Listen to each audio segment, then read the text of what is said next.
ನಮಸ್ಕಾರ ಸ್ನೇಹಿತರೆ, ನಮ್ಮ ಒಂದು ಚಾನಲ್ನಿಂದ ಪ್ರಚಲಿತ ಘಟನೆಗಳ ಬಗ್ಗೆ ಸಂಬಂಧಿಸಿದಂಥ ಮಾಹಿತಿಯನ್ನು ಹಾಕ್ತಾ ಇರ್ತೀನಿ. ತಪ್ಪದೇ ಒಂದು ಮಾಹಿತಿಯನ್ನು ನೋಡ್ಕೊಳ್ತಾ ಇರಿ ಅವಾಗವಾಗ. ಓಕೆ, ಹಾಗಾದರೆ ಬನ್ನಿ ಸ್ನೇಹಿತರೆ, ಜನವರಿ 23, 24, 25 ಒಂದು ಪ್ರಮುಖ ಪ್ರಚಲಿತ ಘಟನೆಗಳ ಬಗ್ಗೆ ಸಂಬಂಧಿಸಿದಂಥ ಮಾಹಿತಿಯನ್ನು ತಿಳಿದುಕೊಳ್ಳೋಣ. ಜೊತೆಗೆ ನೀವು ಯಾರಾದರೂ ನಮ್ಮ ಚಾನಲ್ಗೆ ಹೊಸಬರಿದ್ದರೆ ಬೇಗನೆ ನಮ್ಮ ಚಾನಲ್ ಸಬ್ಸ್ಕ್ರೈಬ್ ಮಾಡಿಕೊಳ್ಳಿ. ನಿಮ್ಮ ಫ್ರೆಂಡ್ಗಳು ಕೂಡ ಶೇರ್ ಮಾಡಿರಿ. ತಪ್ಪದೆ ಕೊನೆವರೆಗೂ ನೋಡಿ. ಇವತ್ತು ಏನಪ್ಪ 23, 24, 25ರಲ್ಲಿ ನಡೆದಂಥ ಘಟನೆಗಳ ಬಗ್ಗೆ ಮಾಹಿತಿ ಇರ್ತದೆ ನೋಡಿರಿ, ಏನಾಗಿರ್ಬೋದು ನಮ್ಮ ದೇಶದಲ್ಲಿ ಅಂತ. ಹಾಗಾದರೆ ಬನ್ನಿ ಸ್ನೇಹಿತರೆ, ಶುರು ಮಾಡೋಣ. ಮೊದಲನೇದಾಗಿ ಕಂಡು ಬರ್ತದೆ ರಾಜ್ಯಪಾಲರ ಭಾಷಣ ಬಗ್ಗೆ ಸಂಬಂಧಿಸಿದಂಥ ವಿಧಿ ಯಾವುದಂದ್ರೆ 176ನೇ ವಿಧಿ. ಇತ್ತೀಚೆಗೆ ಏನಾಯ್ತಂದರೆ ರಾಜ್ಯಪಾಲರ ಭಾಷಣಿಗೆ ಸಂಬಂಧಿಸಿದಂಥ ನ್ಯೂಸ್ ಪೇಪರಲ್ಲಿ ಕಂಡು ಬಂದಿತ್ತು. ರಾಜ್ಯಪಾಲರ ಭಾಷಣ ಬಗ್ಗೆ ಕಂಡು ಬಂದಿತ್ತು, ಅದಕ್ಕಾಗಿ ನೀಡಲಾಗಿದೆ ನೋಡಿ. ಇದರ ಬಗ್ಗೆ ಒಂದು ತಿಳಿಸುವಂಥ ವಿಧಿ ಯಾವುದು? 176 ರಾಜ್ಯಪಾಲರ ಭಾಷಣಕ್ಕೆ ಸಂಬಂಧಿಸಿದಂಥ ವಿಧಿಯಾಗಿದೆ ನೋಡಿ. ಕರ್ನಾಟಕ, ತಮಿಳುನಾಡು ಮತ್ತು ಕೇರಳದಲ್ಲಿ ರಾಜ್ಯಪಾಲರು ಮತ್ತು ಸರ್ಕಾರದ ನಡುವಿನ ಭಿನ್ನಾಭಿಪ್ರಾಯ ಚರ್ಚೆಯಲ್ಲಿದೆ. ಏನಪ್ಪ ಅಂತಂದರೆ ರಾಜ್ಯಪಾಲರ ಭಾಷಣಕ್ಕೆ ಅದು ಹಲವಾರು ರಾಜ್ಯಗಳಲ್ಲಿ ಅಂದರೆ ಕರ್ನಾಟಕ, ತಮಿಳುನಾಡು, ಕೇರಳದಲ್ಲಿ ಏನು ಮಾಡಿದೆ ಅಂದರೆ ರಾಜ್ಯಪಾಲರು ಮತ್ತು ಈ ಒಂದು ಸರ್ಕಾರದ ನಡುವೆ ಏನಾಗಿದೆ ಅಂದರೆ ಭಿನ್ನಾಭಿಪ್ರಾಯ ಚರ್ಚೆ ಇಲ್ಲೇ ಇತ್ತು, ಅದಕ್ಕಾಗಿ ಈ ಒಂದು ಮಾಹಿತಿ ನೀಡಲಾಗಿದೆ. ಸಂವಿಧಾನದ ವಿಧಿ 176ನೇ ವಿಧಿ ಏನು ಹೇಳುತ್ತಂದರೆ ಹೊಸ ವರ್ಷದ ಮೊದಲ ಅಧಿವೇಶನದಲ್ಲಿ ರಾಜ್ಯಪಾಲರ ಭಾಷಣ ಕಡ್ಡಾಯವಾಗಿದೆ. ಈ ಒಂದು ಹೊಸ ವರ್ಷದ ಒಂದು ರಾಜ್ಯಪಾಲರು ಏನು ಮಾಡ್ತಾರೆ ಮೊದಲ ಭಾಷಣ, ಆ ಒಂದು ಭಾಷಣವನ್ನು ಅವರು ತಪ್ಪಿಸ್ತಾ ಇದ್ದರು. ಈಗೇನು ಮಾಡಲಾಗಿದೆ, ಅದು ಕಡ್ಡಾಯವಾಗಿದೆ ಅಂತ ಹೇಳುತ್ತದೆ. ಯಾವುದು? 176ನೇ ವಿಧಿ. ಈ ಒಂದು ಸರ್ಕಾರ ಸಿದ್ಧಪಡಿಸಿದ ಭಾಷಣವನ್ನು ಓದದಿರುವುದು ಸಂವಿಧಾನದ ಉಲ್ಲಂಘನೆಯ ಎಂದು ಪರಿಗಣಿಸಲಾಗುತ್ತದೆ. ಈ ಒಂದು ಸರ್ಕಾರದಿಂದ ಏನು ಸಿದ್ಧಪಡಿಸಿದ್ದಾರೆ ಭಾಷಣ, ಇದನ್ನು ಓದದಿರುವುದು ಸಂವಿಧಾನದ ಉಲ್ಲಂಘನೆ ಎಂದು ಪರಿಗಣಿಸಲಾಗುತ್ತದೆ ನೋಡಿರಿ. ಈಗ ಇತ್ತೀಚೆಗೆ ಈ ರಾಜ್ಯಪಾಲರು ಇದ್ದಾರಲ್ಲ, ಆ ರಾಜ್ಯಪಾಲರು ಏನು ಮಾಡ್ತಾರೆ ಅಂದರೆ ಪ್ರತಿ ವರ್ಷ ಏನು ಮಾಡ್ತಾರೆ ಅಂದರೆ ಒಂದು ಮೊದಲ ಅಧಿವೇಶನದಲ್ಲಿ ಭಾಷಣ ಮಾಡ್ಬೇಕಂತ 176ನೇ ವಿಧಿ ಹೇಳುತ್ತದೆ. ಆದರೆ ಈ ಒಂದು ರಾಜ್ಯಪಾಲರು ಏನು ಮಾಡ್ತಿದ್ದಾರೆ ಅಂದರೆ ಆ ಒಂದು ಭಾಷಣವನ್ನು ಹೇಳುತ್ತಿಲ್ಲ. ಅದಕ್ಕಾಗಿ ಇದೊಂದು ನ್ಯೂಸಲ್ಲಿ ಬಂದಿತ್ತು ನೋಡಿರಿ. ಕರ್ನಾಟಕ ಆಗಿರ್ಬೋದು, ತಮಿಳುನಾಡು ಆಗಿರ್ಬೋದು, ಕೇರಳದಲ್ಲಿ ಆಗಿರ್ಬೋದು, ರಾಜ್ಯಪಾಲರು ಏನು ಮಾಡ್ತಿದ್ದಾರೆ ಅಂದರೆ ಭಾಷಣವನ್ನು ಮಾಡುತ್ತಿಲ್ಲ. ಪ್ರತಿ ವರ್ಷ ಮಾಡ್ಬೇಕಂತ ಹೇಳ್ತದೆ ಮೊದಲ ಅಧಿವೇಶನದಲ್ಲಿ, ಆದರೆ ಮಾಡುತ್ತಿಲ್ಲವಲ್ಲ, ಅದಕ್ಕಾಗಿ ಈ ಒಂದು ನ್ಯೂಸ್ ಬಂದಿತ್ತು ನೋಡಿರಿ. ರಾಜ್ಯಪಾಲರ ಭಾಷಣಕ್ಕೆ ಸಂಬಂಧಿಸಿದಂಥ ವಿಧಿ ಯಾವುದಂದ್ರೆ 176. ಇದರ ಬಗ್ಗೆ ಕೇಳ್ಬೋದು ನೋಡಿರಿ. ನಂತರದಲ್ಲಿ ಬೋರ್ಡ್ ಆಫ್ ಪೀಸ್ ಟ್ರಂಪ್ ಅವರ ಹೊಸ ಒಂದು ಉಪಕ್ರಮವಾಗಿದೆ ನೋಡಿ. ಬೋರ್ಡ್ ಆಫ್ ಪೀಸ್ ಗಾಂಜಾ ಪಟ್ಟಿಯಲ್ಲಿ ಒಂದು ಶಾಂತಿಯನ್ನು ಸ್ಥಾಪಿಸಲು ಅಮೆರಿಕದ ಅಧ್ಯಕ್ಷ ಡೊನಾಲ್ಡ್ ಟ್ರಂಪ್ ಅವರು ಈ ಮಂಡಳಿಗಳಿಗೆ ಚಾಲನೆ ನೀಡಿದ್ದಾರೆ. ಬೋರ್ಡ್ ಆಫ್ ಪೀಸ್ ಯಾರು ಚಾಲನೆ ನೀಡಿದ್ದಾರೆ ಅಂದರೆ ಡೊನಾಲ್ಡ್ ಟ್ರಂಪ್, ಅಮೆರಿಕ ದೇಶದ ಅಧ್ಯಕ್ಷರ ಇವರು ನೀಡಿದ್ದಾರೆ. ಏತಕ್ಕಾಗಿ ನೀಡಿದ್ದಾರೆ ಅಂದರೆ ಇವರು ಗಾಂಜಾ ಪಟ್ಟಿಯಲ್ಲಿ ಶಾಂತಿ ಸ್ಥಾಪಿಸಲು ಈ ಒಂದು ಯೋಜನೆಯನ್ನು ಜಾರಿ ಮಾಡಿದ್ದಾರೆ. ಬೋರ್ಡ್ ಆಫ್ ಪೀಸ್ ಒಟ್ಟು 59 ದೇಶಗಳು ಈ ಒಂದು ಮಂಡಳಿಗೆ ಸಹಿ ಹಾಕಿವೆ ನೋಡಿ. ಎಷ್ಟು ದೇಶಗಳು? 59 ಒಂದು ಏನು ರಾಷ್ಟ್ರಗಳಿದ್ದಾವೆ, ಅವು ಸಹಿ ಹಾಕಿದೆ ನೋಡಿ. ಇಸ್ರೇಲ್ ಹಮಾಸ್ ಯುದ್ಧಕ್ಕೆ ಅಂತ್ಯ ಆಡುವುದು ಇದರ ಒಂದು ಮುಖ್ಯ ಗುರಿಯನ್ನು ಹೊಂದಿದೆ. ಈ ಒಂದು ಬೋರ್ಡ್ ಆಫ್ ಪೀಸ್ನ ಒಂದು ಮುಖ್ಯ ಗುರಿ ಏನಪ್ಪ ಅಂತಂದರೆ ಇಸ್ರೇಲ್ ಮತ್ತು ಹಮಾಸ್ ನಡುವೆ ನಡೀತಿರೋ ಈ ಒಂದು ಯುದ್ಧ ನಿಲ್ಲಬೇಕೆಂದು ಈ ಒಂದು ಮುಖ್ಯ ಗುರಿಯನ್ನು ಹೊಂದಿದೆ. ಯಾವುದು? Board of piece. ಭಾರತ ಸದ್ಯಕ್ಕೆ ಈ ಒಂದು ಸಂಸ್ಥೆಯಿಂದ ಅಂತರ ಕಾಯ್ದುಕೊಂಡಿದೆ ನೋಡಿ. ಭಾರತ ಇದರಲ್ಲಿ ಯಾವುದೇ ರೀತಿಯ ಪಾರ್ಟಿಸಿಪೇಟ್ ಮಾಡಿಲ್ಲ, ಅಂತರವನ್ನು ಕಾಯ್ದುಕೊಂಡಿದೆ. ಇದರಲ್ಲಿ 59 ದೇಶಗಳು ಸಹಿ ಹಾಕ್ಯವ, ಭಾರತ ಇಲ್ಲ ನೋಡಿರಿ. ಇದೇನಾಗಿತ್ತು ಅಂದರೆ ಬೋರ್ಡ್ ಆಫ್ ಪೀಸ್ನ ಒಂದು ಮಾಹಿತಿ ಯಾರು ಬಿಡುಗಡೆ ಮಾಡಿದ್ರು ಅಂದರೆ ಟ್ರಂಪ್ ಸಾಹೇಬರ ಒಂದು ಹೊಸ ಉಪಕ್ರಮನೇ ಅಂತ ಹೇಳ್ಬೋದು. ನಂತರ ಒಂದು ಸುದ್ದಿ ಬರುತ್ತೆ, ಯಾವುದಂದರೆ ಅದು ಸುಕನ್ಯಾ ಸಮೃದ್ಧಿ ಯೋಜನೆ. ಇದು 11 ಏನಪ್ಪ ಅಂತಂದರೆ ವರ್ಷ ಯಶಸ್ವಿಯಾಗಿ ನಡೆದಿದೆ. ಯಾವುದು? ಸುಕನ್ಯಾ ಸಮೃದ್ಧಿ ಯೋಜನೆ ಅಂತ ಕರಿಬೋದು ನಾವು.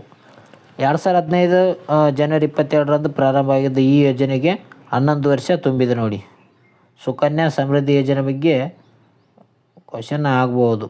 ಯೋಜನೆಗಳ ಬಗ್ಗೆ ಕ್ವಶನ್ ಕೇಳುತ್ತಾರಲ್ಲ, ಅದರಲ್ಲಿ ಈ ಒಂದು ಯೋಜನೆ ಕೂಡ ಕೇಳ್ಬೋದು.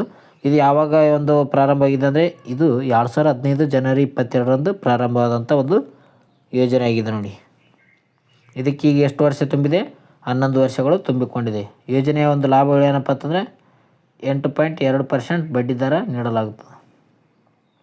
ಇದರಿಂದ ಹೆಣ್ಣು ಮಕ್ಕಳಿಗೆ ಆರ್ಥಿಕ ಒಂದು ಭದ್ರತೆ ನೀಡುವ ಉದ್ದೇಶವನ್ನು ಒಳಗೊಂಡಿದೆ. ಇದು ಬೇಟಿ ಬಚಾವ್ ಬೇಟಿ ಪಢಾವ್ ಅಭಿಯಾನದ ಒಂದು ಪ್ರಮುಖ ಭಾಗವಾಗಿದೆ. ಯಾವುದಂದರೆ ಸುಕನ್ಯಾ ಸಮೃದ್ಧಿ ಯೋಜನೆ. ಅದರ ಜೊತೆಗೆ ವಾರ್ಷಿಕವಾಗಿ 1.5 ಲಕ್ಷವರೆಗೆ ತೆರಿಗೆ ವಿನಾಯಿತಿಯನ್ನು ಕೂಡ ಈ ಒಂದು ಯೋಜನೆಯಲ್ಲಿ ನೀಡಬಹುದು. ಸುಕನ್ಯಾ ಸಮೃದ್ಧಿ ಯೋಜನೆ ನೋಡಿ, ಇದಕ್ಕೆ ಸಂಬಂಧಿಸಿದಂಥ ಮಾಹಿತಿ ಆಗಿತ್ತು. ಇದಕ್ಕೆ ಎಷ್ಟು ವರ್ಷ ಆಗಿವೆ? 11 ವರ್ಷ ಆಗಿದೆ ನೋಡಿ. ಇದೇನಪ್ಪ ಅಂತಂದರೆ ಈ ಯೋಜನೆ ಪ್ರಮುಖ ಯೋಜನೆ. ನಂತರ ಒಂದು ಮಾಹಿತಿ ಬರುತ್ತೆ, ಯಾವುದಂದರೆ ಗ್ರಂಥ ಕುಟೀರ ಉದ್ಘಾಟನೆ. ರಾಷ್ಟ್ರಪತಿ ಭವನದಲ್ಲಿ ಗ್ರಂಥಾಲಯ, ಇದಕ್ಕೆ ಗ್ರಂಥ ಕುಟೀರ ಉದ್ಘಾಟನೆ ಮಾಡಲಾಗಿದೆ ನೋಡಿ. ಎಲ್ಲಿ? ರಾಷ್ಟ್ರಪತಿ ಭವನದಲ್ಲಿ. ರಾಷ್ಟ್ರಪತಿ ದ್ರೌಪದಿ ಮುರ್ಮು ಅವರ ಒಂದು ಗ್ರಂಥ ಕುಟೀರವನ್ನು ಉದ್ಘಾಟಿಸಿದ್ದಾರೆ. ರಾಷ್ಟ್ರಪತಿ ದ್ರೌಪದಿ ಮುರ್ಮು ಅವರು ಏನು ಮಾಡಿದ್ದಾರೆ ಅಂದರೆ ಇತ್ತೀಚೆಗೆ ಒಂದು ಗ್ರಂಥ ಕುಟೀರವನ್ನು ಉದ್ಘಾಟನೆ ಮಾಡಿದ್ದಾರೆ. ಎಲ್ಲಿ ಅಂದರೆ ಆ ಒಂದು ರಾಷ್ಟ್ರಪತಿ ಭವನದಲ್ಲಿ. ಭಾರತದ 11ನೇ ಒಂದು ಶಾಸ್ತ್ರೀಯ ಭಾಷೆಗಳ 2300ಕ್ಕೂ ಹೆಚ್ಚು ಪುಸ್ತಕಗಳ ಒಂದು ಸಂಗ್ರಹ ಇದರಲ್ಲಿ ನಾವು ನೋಡ್ಬೋದು.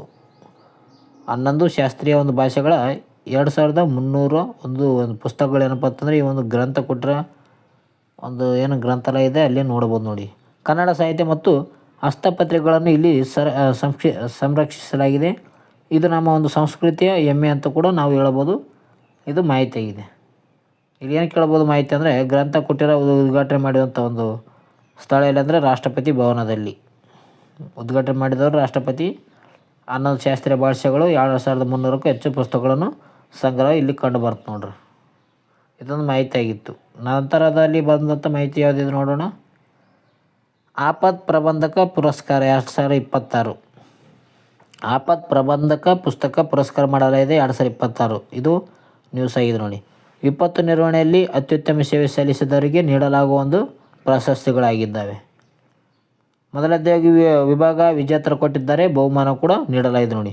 ಸಾಂಸ್ಥಿಕ ವಿಭಾಗದಲ್ಲಿ ಸಿಕ್ಕಿಂ ರಾಜ್ಯ ವಿಪತ್ತು ನಿರ್ವಹಣಾ ಪ್ರಾಧಿಕಾರ ಪಡೆದುಕೊಂಡಿದೆ. ಬಹುಮಾನ ಎಷ್ಟಂದರೆ 51 ಲಕ್ಷ ರೂಪಾಯಿ. ವೈಯಕ್ತಿಕ ವಿಭಾಗದಲ್ಲಿ ಲೆಫ್ಟಿನೆಂಟ್ ಕರ್ನಲ್ ಸೀತಾ ಅಶೋಕ್ ಅವರು ಪಡೆದುಕೊಂಡಿದ್ದಾರೆ, ವಿಜೇತರಾಗಿದ್ದಾರೆ. ಇವರಿಗೆ ಬಹುಮಾನ 5 ಲಕ್ಷ ರೂಪಾಯಿ ಇದ್ದೆ ನೋಡಿ. ವೈಯಕ್ತಿಕ ವಿಭಾಗದಲ್ಲಿ 5 ಲಕ್ಷ ರೂಪಾಯಿ ನೀಡಲಾಗಿದೆ. ಸಾಂಸ್ಥಿಕ ವಿಭಾಗದಲ್ಲಿ ಸಿಕ್ಕಿಂ ರಾಜ್ಯ ನಿರ್ವಹಣಾ ಪ್ರಾಧಿಕಾರ ಏನು ಮಾಡಿದೆ ಅಂದರೆ 51 ಲಕ್ಷ ಬಹುಮಾನವನ್ನು ಪಡೆದುಕೊಂಡಿದೆ ನೋಡಿ.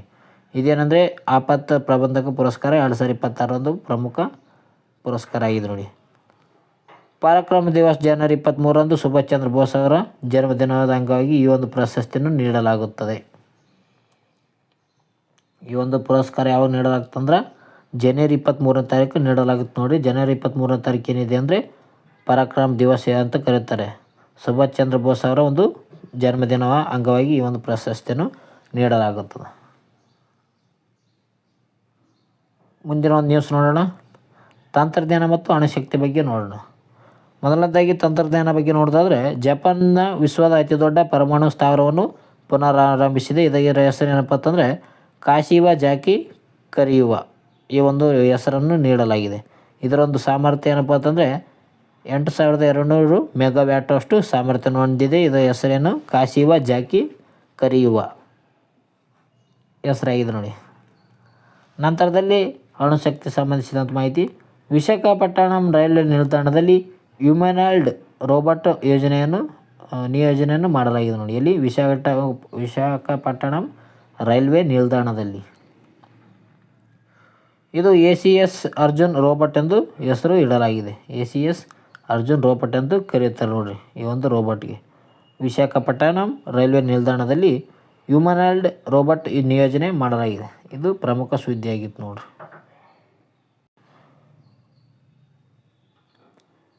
ಇಲ್ಲಿಗೆ ಏನಪ್ಪ ಅಂತಂದರೆ ಪ್ರಮುಖ ಪ್ರಚಲಿತ ಘಟನೆಗಳಿಗೆ ಸಂಬಂಧಿಸಿದಂಥ ಮಾಹಿತಿ ಇತ್ತು ನೋಡಿರಿ. ಏನಾದರೂ ನಮ್ಮ ಚಾನಲ್ಗಾದ್ರೆ ಬೇಗನೆ ಸಬ್ಸ್ಕ್ರೈಬ್ ಮಾಡ್ಕೊಳ್ಳಿ. ಅದೇ ರೀತಿಗೆ ನಮ್ಮ ಟೆಲಿಗ್ರಾಮ್ ಗ್ರೂಪ್ಗೆ ಯಾರು ಜಾಯ್ನ್ ಆಗಿರ್ಗೋ ಬೇಗನೆ ಜಾಯ್ನ್ ಆಗಿ. ಓಕೆ ಫ್ರೆಂಡ್ಸ್, ಹೆಚ್ಚಿನ ಒಂದು ಮಾಹಿತಿಗಾಗಿ ನಮ್ಮ ಚಾನಲ್ನ ಒಂದು ಸಬ್ಸ್ಕ್ರೈಬ್ ಮಾಡಿ. KS ಟ್ಯುಟೋರಿಯಲ್ ನಿಮ್ಮ ಒಂದು ಯಶಸ್ಸಿನ ಹಾದಿನಲ್ಲಿ. ಓಕೆ, ಈ ಒಂದು ವಿಡಿಯೋ ಇಷ್ಟ ಆಯ್ತು ಅಂದರೆ ಸೂಪರ್ ಅಂತ ಕಮೆಂಟ್ ಮಾಡಿ. ಮುಂದಿನ ವಿಡಿಯೋದಲ್ಲಿ ಸಿಗೋಣ. ನಿಮ್ಮ ಫ್ರೆಂಡ್ಗಳು ಕೂಡ ಶೇರ್ ಮಾಡಿ. ನಿಮ್ಮ ಅನಿಸಿಕೆಯನ್ನು ಕಮೆಂಟ್ ಮೂಲಕ ತಿಳಿಸಿ. ಅನಿಸಿಕೆ ಯಾವ ರೀತಿಯಾಗಿ ಇದೆ ನೋಡಿ. ಓಕೆ, ಮುಂದಿನ ವಿಡಿಯೋದಲ್ಲಿ ಸಿಗೋಣ ಫ್ರೆಂಡ್ಸ್. ಟೇಕ್ ಕೇರ್, ಬಾಯ್.